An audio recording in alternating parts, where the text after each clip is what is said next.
ఖమ్మంలో గత నెల ఫస్ట్ సండే రోజు ఈ మెగా మేళాన్ని నిర్వహించడం జరిగింది. సేంద్రియ ఉత్పత్తులకు సంబంధించి మన ఖమ్మం నగరంలో బాగా డిమాండ్ ఉంది. ఒక్కరోజు సరిపోదని చెప్పి మొత్తం వినియోగదారులంతా చెప్తే తిరిగి ఈ నెలలో సెకండ్ సాటర్డే సండే 2 రోజులు నిర్వహించడం జరుగుతూ ఉంది.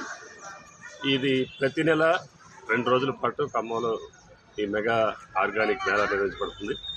ఎందుకంటే ఇవాళ దేశంలో ఆర్గానిక్ వ్యవసాయం అనేది కంపల్సరీ అయిపోయింది.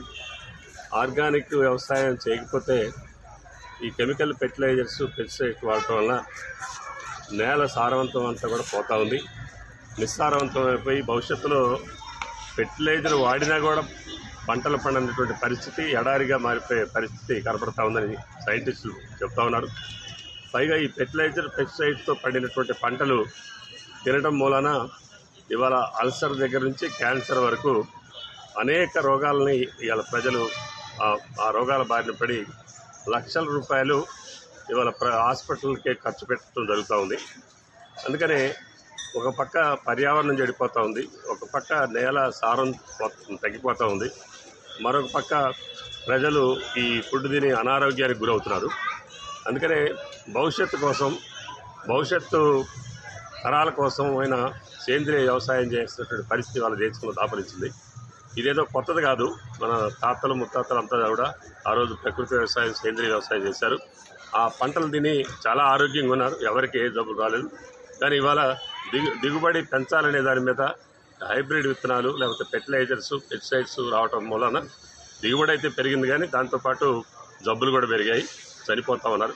అందుకనే సేంద్రియ వ్యవసాయం అనేది కంపల్సరీ చేయాల్సిన పరిస్థితి భారతదేశంలో వచ్చింది.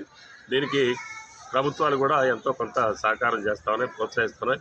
మా వంతు కర్తవ్యంగా మేము ఇవాళ గ్రామ భారతి అదేవిధంగా సంయుక్త కిసాన్ మోర్చా ఆధ్వర్యంలో ఖమ్మంలో ఒక ప్రయోగంలాగా దీన్ని చేపట్టాం.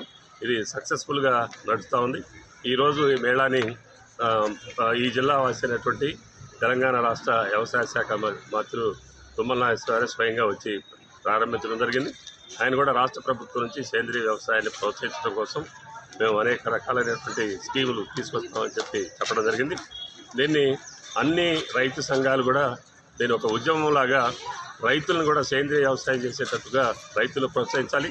పైగా రైతులకు లాభం జరిగే విధంగా వినియోగదారులు కూడా ఈ రైతు పండించేటటువంటి ఉత్పత్తుల్ని వాళ్ళు మార్కెట్లో కొనుక్కునే విధంగా ఒక పక్క వినియోగదారులు మరొక పక్క రైతుల్ని మరి ప్రోత్సహించే విధంగా రైతు సంఘాలు పనిచేయాలని చెప్పి దీనికి మీడియా మిత్రులు మీరు కూడా సహకరించి ఈ సేంద్రియ వ్యవసాయం వైపు రైతు వెళ్ళేటట్టుగా సేంద్రియంగా పండించిన పంటలను వినియోగదారులు కొనుక్కొని తిని ఆరోగ్యంగా ఉండాలని చెప్పి మేము కోరుకుంటాము.